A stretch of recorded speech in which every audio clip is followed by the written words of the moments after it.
Richard's stay with the Cowings lasted no more than a week, and was pleasant final interlude to the only vacation he was known to have allowed himself.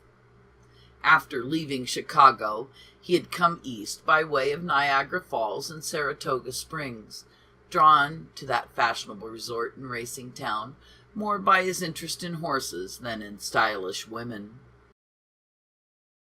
An impression has existed that during the same trip he went to Washington to interest officials in the Smithsonian Institution in further work at Mesa Verde.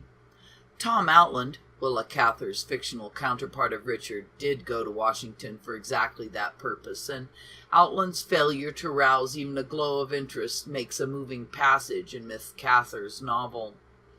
Her version correctly projects a blank wall of indifference Richard met, but the truth is he never made a pilgrimage to Washington. The Smithsonian he never saw. His only contact with officials there was by letter. From Brooklyn, Richard returned directly to Alamo Ranch, arriving there early in November, eager to get on with the winter's expedition. The weather was unusually favorable. He left Mancos on November 29th. His party, including his brothers Al and John, their friend Charles Lang, the photographer, Harry French, and Jim Etheridge. From Cortez, they entered Chaco Canyon, then crossed the high, southward sloping tableland above the San Juan, where there is nothing but sand and bunch grass to resist the knife edge of November wind, and came down finally into Bluff City. Here they were joined by Bob Allen, a Mormon and native of that town, and a Denver man named Wirt Jenks Billings. Besides the horses they rode, Richard had brought from the home ranch 3 pack mules, but now he hired more horses and mules. Supplies to last a month were bought, and on the day of departure lashed in 200-pound packs on the mules. As leader of the expedition, Richard assigned each man specific tasks. His brother, John and Al, were named mule wrangler and cook, respectively. Etheridge and French would scout ahead to locate ruins that might be worth investigating. Lang, of course, with Richard, would take photographs, and also, with Billings, help Richard with measurements, cataloging, and notes. Bob Allen, and any other man who could be spared, was to make periodic trips back to Bluff City, packing out the materials excavated and loading the mules for return with fresh supplies. All of the men were given shovels and would dig.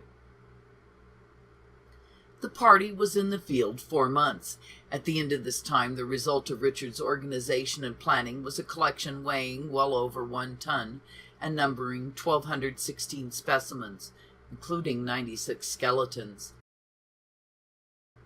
Not all of the collection, however, was from Grand Gulch. Richard filled 52 large pages with field notes, these showing that the first 428 specimens were found in Cottonwood Wash. Later in the season, at just what stage is uncertain, the party moved south across the San Juan to Chanel Wash, which Richard knew and referred to as the Shell. Working down Chanel for 8 or 9 miles, they came to a large cliff dwelling which Richard named Longhouse, noting that the house is 537 feet long, about 70 feet above the creek bed at a foot of the cliff. Evidently, they remained there several days, gaining an additional 71 relics.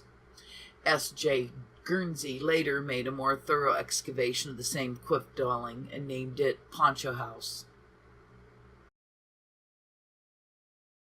Richard was aware of a curious observation McLeod and Graham had made during their work in Grand Gulch in 1890-91. They noted in a catalog for the collection that some of the mummies, baskets, and sandals belonged to a primitive culture that somehow was different from that of the cliff dwellers. They had not excavated very deeply in any of the ruins, and the specimens which in which they traced evidence of the different race had not been found in sufficient quantity to lead to more positive conclusions. Richard's party had proceeded no further than the ruins of Cottonwood Wash when he began to find proof of a people which had used the caves before the arrival of the cliff dwellers. Far below the floor level of the cliff dwellings, he uncovered burial remains which in most respects were foreign to anything he had ever seen before. These remains he found in burial pits, round or oval cysts, which in some cases had been used previously for storing food. As the digging continued, Richard observed sharp contrasts. The people made beautiful and sometimes very large baskets, but they had no pottery. The large baskets, some 4 or 5 feet in diameter, were usually found covering a burial. They were slightly taller than the cliff dwellers, and their skulls for the most part were long and rather narrow, and in all cases were of normal, undeformed shape. The heads of the cliff dwellers always were flattened at the rear, thus making them appear shorter and broader. This flattening of the occipital bone was caused by the use of cradle boards. The sandals of the ancient ones were rounded or squared at the toe without indentation. The cliff dweller sandals were indented at the little toe.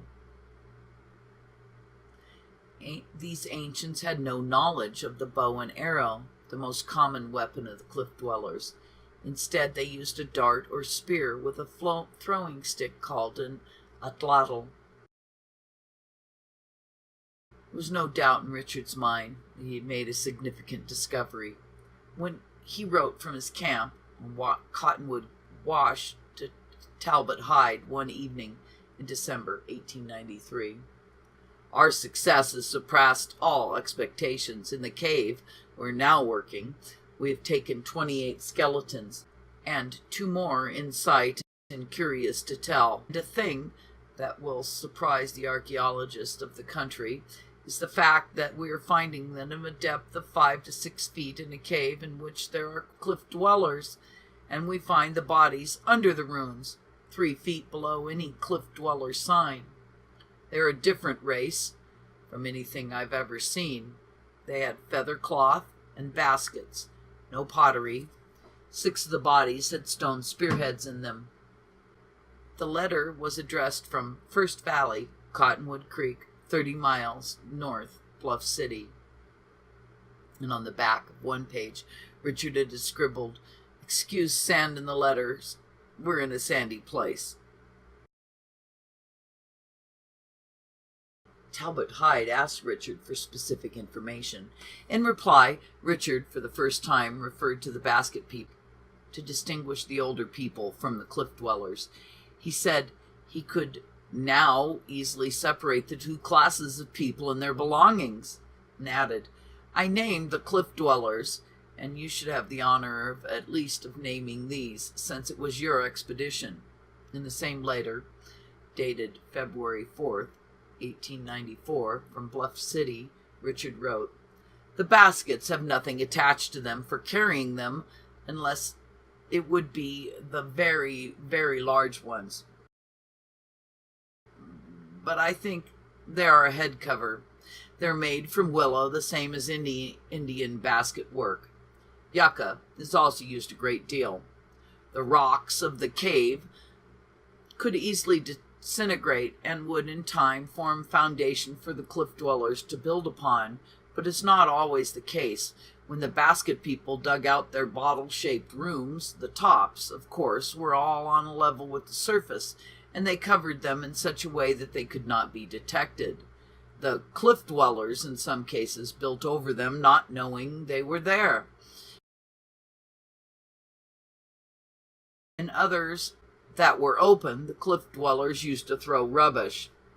Their hair is neither straight nor curly. The basket people and cliff dwellers both made feather cloth. The feathers are from Turkey. The basket people used the caves more as a burial ground than anything else. Some of the caves have evidence of being temporary camping places for these people.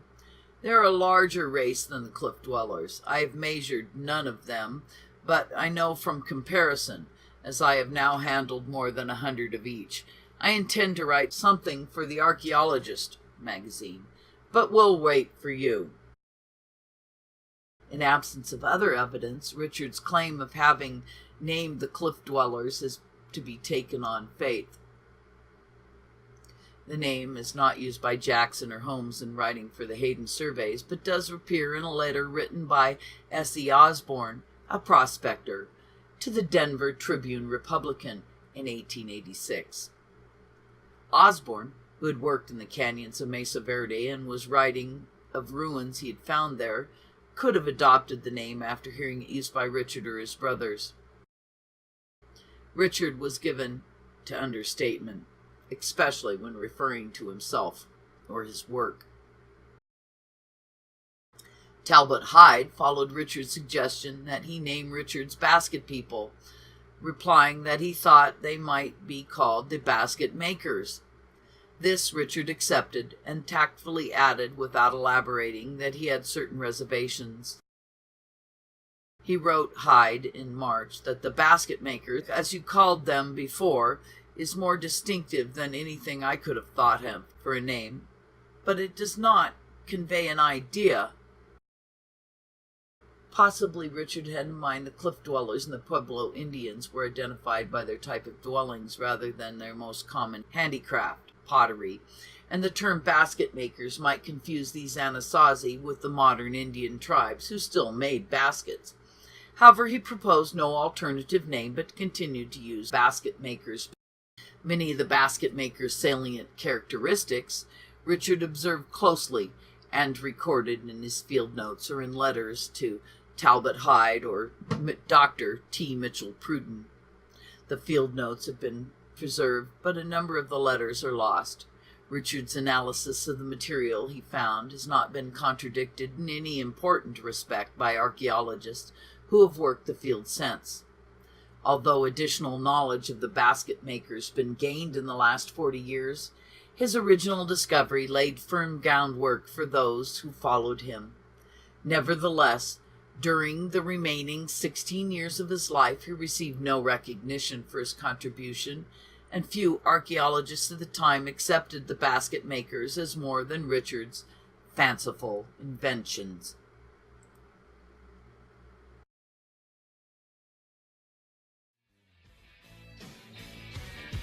And I feel like New York City. Get me to the farm.